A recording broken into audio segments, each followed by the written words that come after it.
and day, night and day, I look for thee, night and day, night and day, night and day, I look for thee, night and day, night and day, night and day, I look for thee, night and day, night and day, night and day, I look for thee, night and day.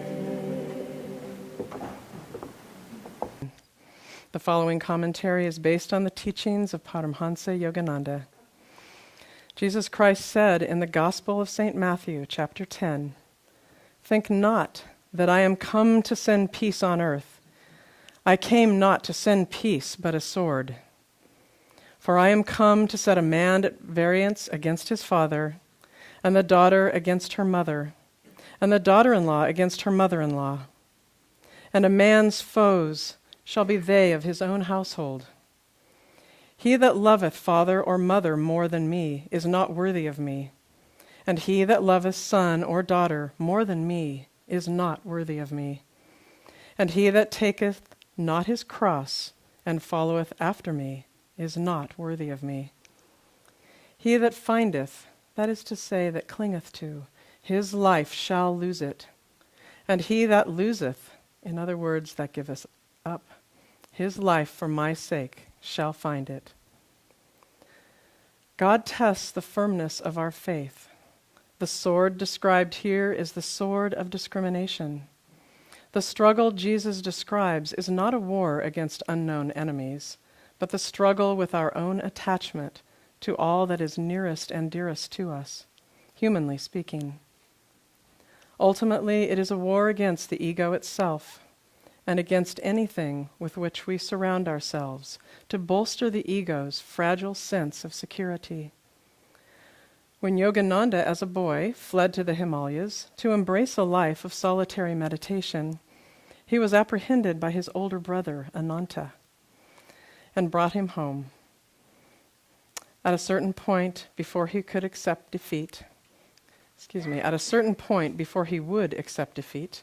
he whispered to his friend Amar, his companion on the flight, "Let us slip away when opportunity offers.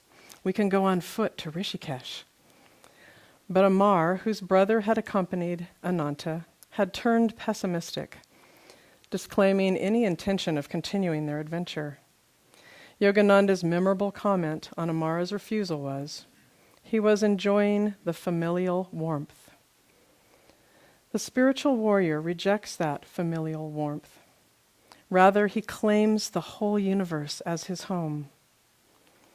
As the Bhagavad Gita puts it in the 14th chapter, unaffected by outward joys and sorrows, or by praise and blame, secure in his divine nature, regarding with equal gaze a clod of mud, a stone, and a bar of gold, impartial toward all experiences, whether pleasant or unpleasant, firm-minded, untouched by either praise or blame, treating everyone alike, whether friend or foe, free from the delusion that, in anything he does, he is the doer. Such a one has transcended nature's triune qualities. Thus, through Holy Scripture, God has spoken to mankind. Om, Om, Om.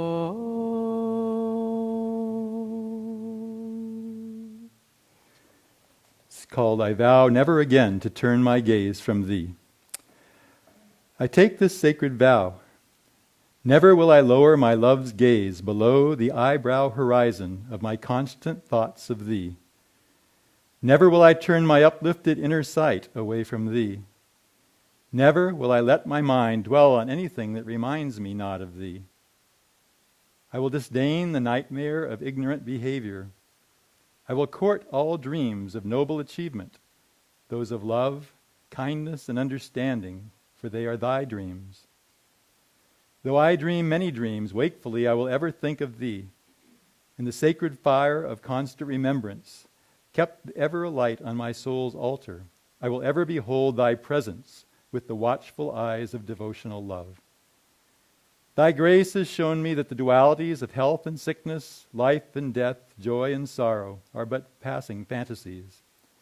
I am finished with those eternally self-canceling delusions. I am persuaded at last that there is but one abiding reality, thy eternal, ever-conscious, ever-new, ever-thrilling, infinite bliss. So what we're put with this morning is a very clear definition of life's challenges. Jesus talking to some of his disciples, you can just see him trying to wake them up and trying to say, come on, guys, get it together.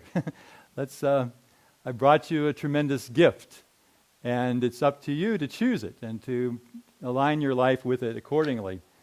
It's the same choice that, of course, any true spiritual path brings to its seekers. We can live a life, a mundane life, that in our age is very predominant in almost every nook and cranny of life. It's the life that says, basically, we are our physical reality. We are our bodies. We are the situations that we find ourselves in from birth. And all we have to do is kind of nuzzle in there and kind of make it through to the end of life. And then what do you have? You have kind of one finished, short, pretty flat life that nothing happened with. Or you have the potential to awaken to your divine calling. And this awakening is a tremendous opportunity, because all of us have the potential, a higher potential to aspire to. It starts out at the beginning of life. The awakening process is something I get to be a witness to over and over again, watching young people grow up.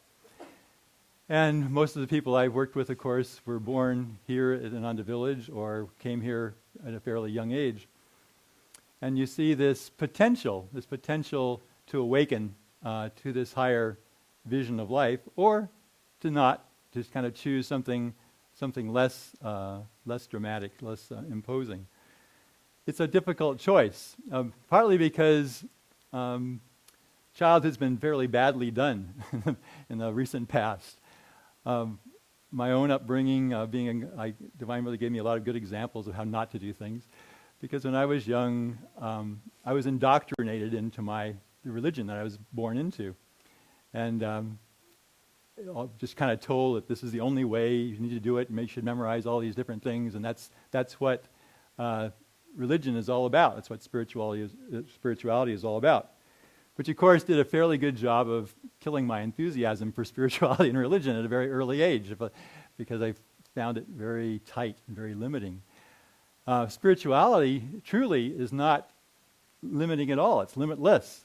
It says that it's good to go out. It's good to go out and explore life. It's good to go out and find out what things are like. Not blindly, but with an open heart and an open mind. Because it's a misteaching that the world is bad, that the world is not a good thing, and therefore you should stay away from it. The only thing we need to stay away from is how we become attached to that world. Yogananda once said, he said, our lives are there, the world is there for two reasons. It's there to educate us and entertain us. And it's wonderful to think about that and to realize that, yeah, there's a reason. There's a reason that we were born on this plane, this planet, at this particular time. It's not overall, there's a lot of challenges on it. There's a lot of people making some really serious mistakes with their lives out there. But that's part of the educational process for us. We can learn, we can watch, we can see, okay, what are the things that take people ahead in their lives? What are the things that hamper that limit them? And this narrow-minded, self-involvement, contractive kind of consciousness is something you can pick up on really early in life. You don't have to be 45 or 55 to pick up on it. You can watch your friends when you're 13, and you can see some people are choosing directions in their life that expand them, that make them open, that bring them more light. And other people are making choices that take them into cynicism and negativity and complaining and a consciousness that unfortunately people can continue for a complete lifetime. You watch, and you can see that too. You look at older people. You see some people in their 60s that Yogananda had a word for it. He called them psychological antiques. They've stopped being open to life. They've just kind of shut down all the doors, and they don't look at anything other than what they already are familiar with, and they start to contract. They start to get very, very narrow-minded. You see other people expanding new territories late into their lives. We, of course, have our own special model at Ananda. We watch Swami Kriyananda zipping around the planet in his 80s, trying different things. And just that expansiveness is so powerful because it makes us our own higher octave. If you think back, those of you who have been around for a few decades, and you think about, okay, what could you have done with your life if you'd have stayed in that narrow mode and never questioned anything, never reached out to something new, never taken some kind of courageous step forward to try something that you hadn't done before? You'd probably be in a little puddle somewhere, kind of sad and kind of maybe a little upset with life because it didn't give you what you wanted. But nobody in this room hasn't taken some of those steps, had to go out on their own without a lot of support, probably. This kind of teaching is still pretty new on the planet. Yogananda has only been gone about 50 years. It's not something you can do with a big safety net underneath you, saying, if you go there, then everything is going to be taken care of you. You'll have a lot of support from your family and friends, and everybody will be cheering you on, saying, yes, go for it. Probably not. Probably people were kind of sitting there saying, what are they doing? Why are they spending their life that way? Why don't they get a real job? What are they going to do for your retirement? What are you going to do when, all these different questions that come up that they question that. But for some reason, people did make those choices. They took the path less trodden. I can't remember the exact words, Robert Frost. And they wanted to see what would happen. Well, what would be the motivation for that? Is it just kind of wild, adventurous spirit? Maybe not, but maybe it's because people had a little glimpse of something more.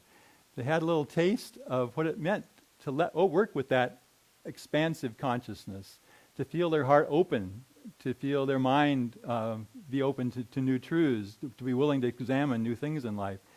And they felt a little exhilaration from that.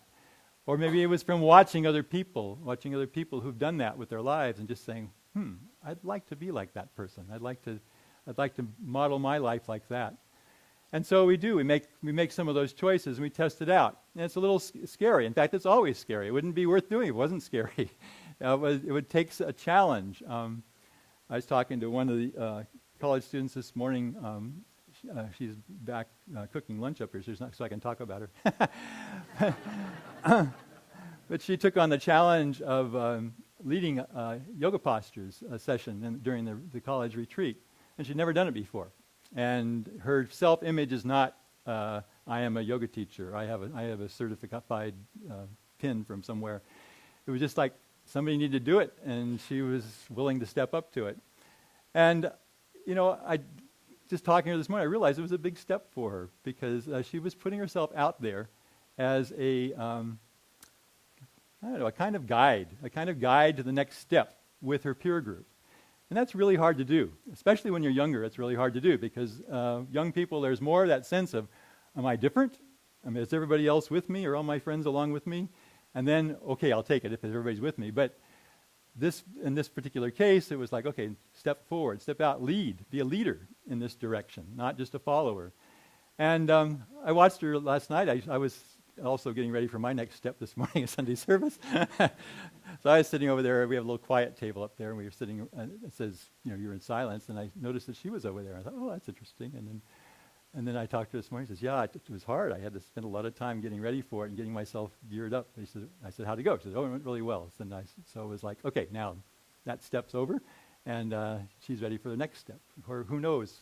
You start making those steps when you're in your 20s or your teens. There's a lot of progress you can make in a lifetime if you do it then, because you can realize that that's just constantly there, that opportunity to grow more and more that way.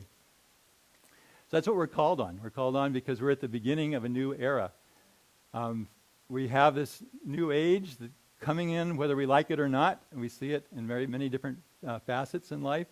It's demanding new ways of living. It's demanding to break out of old modes. The idea of having a dogmatic, externally oriented religion is dying out on the planet. It may not be dying quietly. It may be dying with a lot of fire and anger and upset because people aren't following their way anymore, but it is dying out gradually. And it's being replaced by what Yogananda called the religion of self-realization. It's being replaced by the idea that for spirituality to be effective, to be true, it has to come from within. It has to come from inside ourselves. It has to be aligned with our own experience.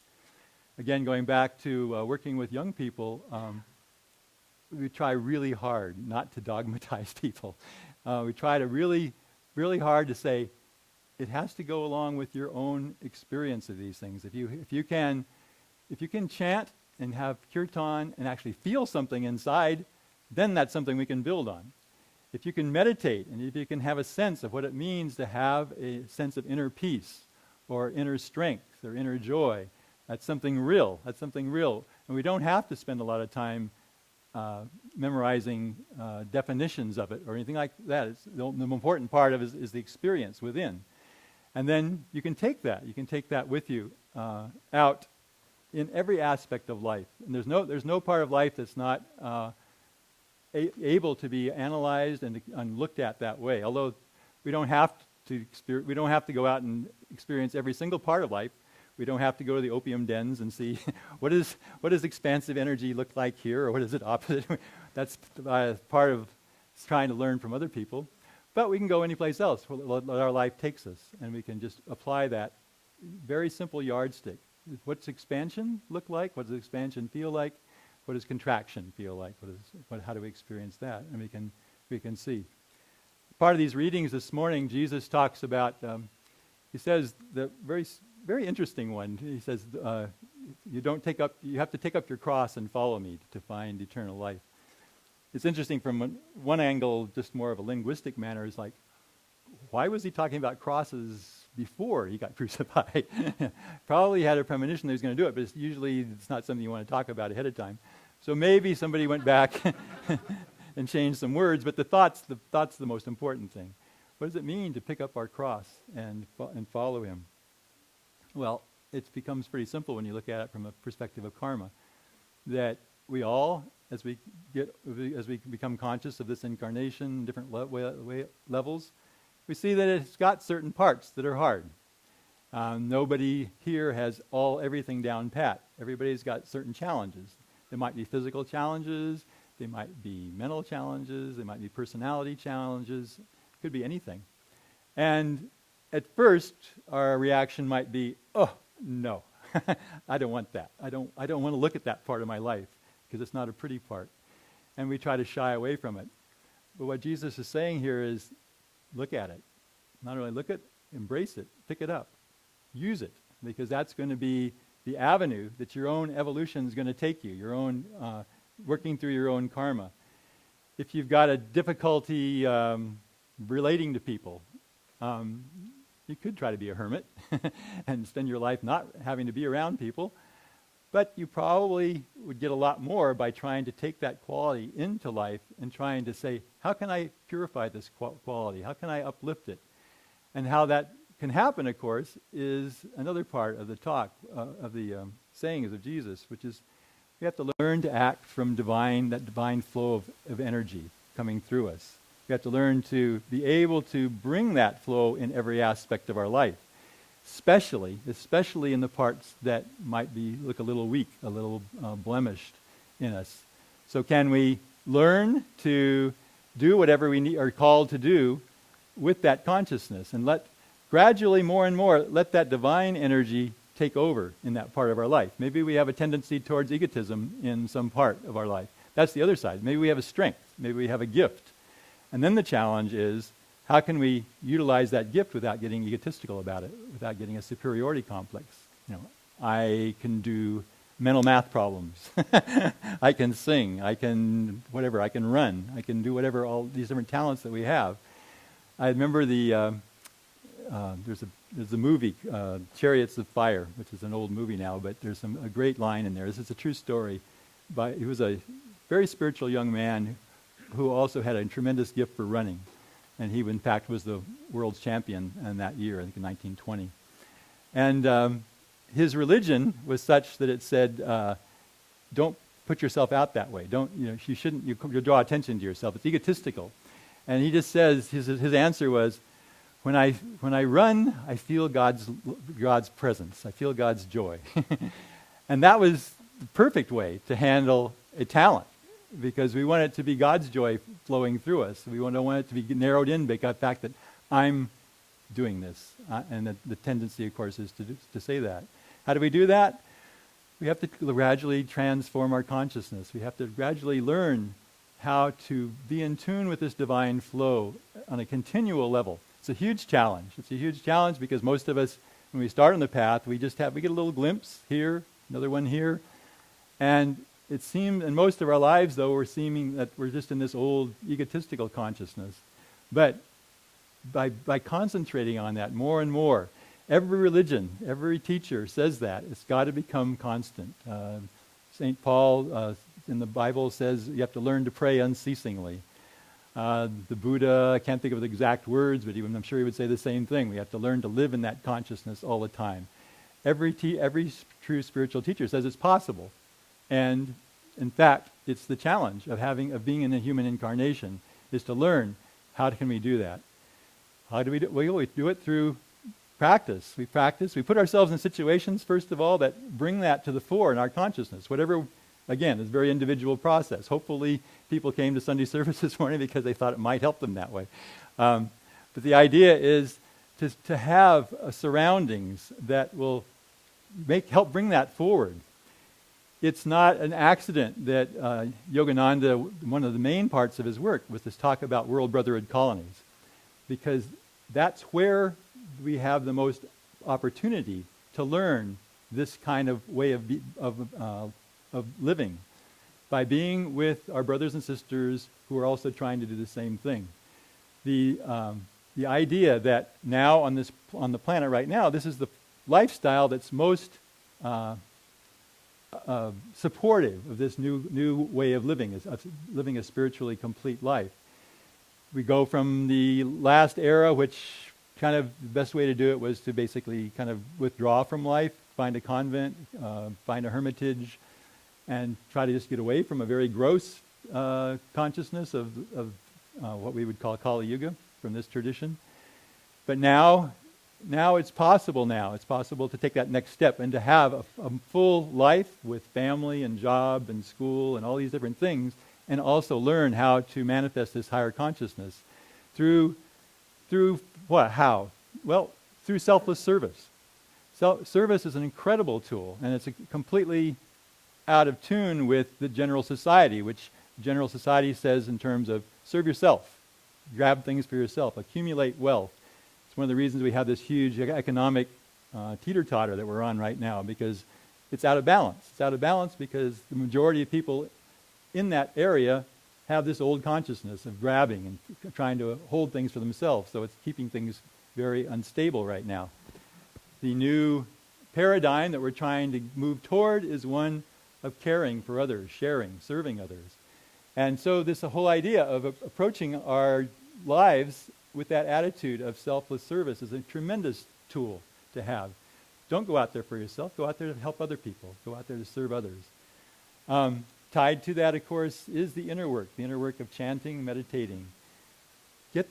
Find the techniques that work for you. Find the situations, maybe it's just being out in nature, maybe it's a mantra, maybe it's an affirmation, a chant, a meditation technique. But utilize it because it's going to short-circuit that old consciousness and give you more and more a feeling for what a spiritualized lifestyle could be, and learning to approach, again, every single situation that you find yourself in. Take up your cross. Take up the karma that you brought with you, but transform that karma. Use it as a stepping stone to grow beyond it and to find this higher octave of our being. There's so much to do. There's so much to do at this point on the planet outwardly. It's not a time for just keeping things to ourselves. I don't know if it's ever been a time to keep things to ourselves. I had this chance last summer in Assisi. I got to go to Lermo, it's called, this place where St. Francis took his seclusions. And I got to hear the story from one of the brothers there about a crisis in St. Francis's life, which, it was back, almost 1,000 years now. And he'd started to have this tremendous inspiration come into his life. He started to know what it meant to have this divine flow going through him. But he couldn't decide. He said, should I just stay here and just let it cover me and permeate me? Or should I go out and teach and try to share? And he didn't know what to do. So he sent out one of the brothers to ask the two people he respected most on the world what he should do. One was St. Clare and one was Brother Leo. And he sent out his messenger, and they asked these two, and they immediately sent back words as, he should teach. He should teach. And he took that as God's guidance. And so he went out to share what he had. In the life of the Buddha, that was the final temptation of the Buddha. After he'd gotten through all the sensual distractions and power things and all the things that you could have as a distraction on the spiritual enlightenment, he's sitting there, and the last test was, and in that tradition, the name Mara comes up to him and says, yeah, okay, you've got this wonderful inspiration, it's true. He says, but there's nobody out there that's going to be able to understand you when you try to talk about it. Don't waste your time. Just stay here under this tree and that'll be fine. And then, of course, he put his hand on the ground, and I forget the words he used. He said, get out of here. And so maybe that's the temptation always, is to try to hold it in, try to keep it for ourselves. But right now especially, because the world is open. There are openings all over the place now. People willing to try. Look at how much yoga is a part of daily life in so many parts of the Western world. I was looking on the internet the other day, and there's a big controversy going on in the fundamentalist Christian churches about. Some of them say, well, yoga helps me. Yoga helps me calm down and be able to pray better. And others want to say, no, it's a tool of Satan. Don't have anything to do with it. But even within that arena, there's a discussion at least going on. And some people are saying, hey, it works. What can you say? So it's just out there. So whatever we can do now in our own lives, some of us are called to help with develop spiritual communities, world brotherhood colonies, and to also right now begin to network with other groups, other similar groups, because it's one of the last strands of this lower consciousness to get in a situation where you think you got the only way and your way is better than everybody else and you don't need to talk to anybody else. We can have a wonderful way. We can have a great teaching, but it's so important to value that other people have also found ways that work too, and to learn to work with them constructively. It's just the potential right now on the planet we have had these little seeds of new consciousness sprouting all over the planet, different countries, and a lot of times they're very isolated. They're feel very alone. But by learning to start to work together, we can just build this crescendo of new consciousness on the planet. With my generation, which is now getting ready to step off the stage in different ways, the front stage at least, that was more the dharma of that was start to build these places, to get them out of the soil, to build the consciousness, to build these seeds. But now it's ready to be taken to another level. And that's why it's so important for young people at this point to see that far from everything being done already, we've only just begun this work. We've only just started. The first chapter hopefully is being brought to a nice conclusion, but there's so many chapters to go to really change this planet and to really transform it into a place that would be unrecognizable 100 years from now from what it is today. people are. We were teasing the other day. We were talking about. We were in high school. We're studying ancient civilizations, and one of the girls did research from the Aborigines, and they were talking about they had something in Australia. The Aborigines are even better than cell phones, and it was telepathy. And we were just kind of visualizing what it would look like in a future civilization that had telepathy. Look like people were carrying these funny metal things, plastic things around with them all the time, and thinking that was important to communicate with each other. And ha ha ha, how funny. So we don't know. We don't know where the future is going to take us, and we don't have to know. All we need to know is how to tune into that divine flow within us and let it flow out through us, and then we will be guided to those next steps.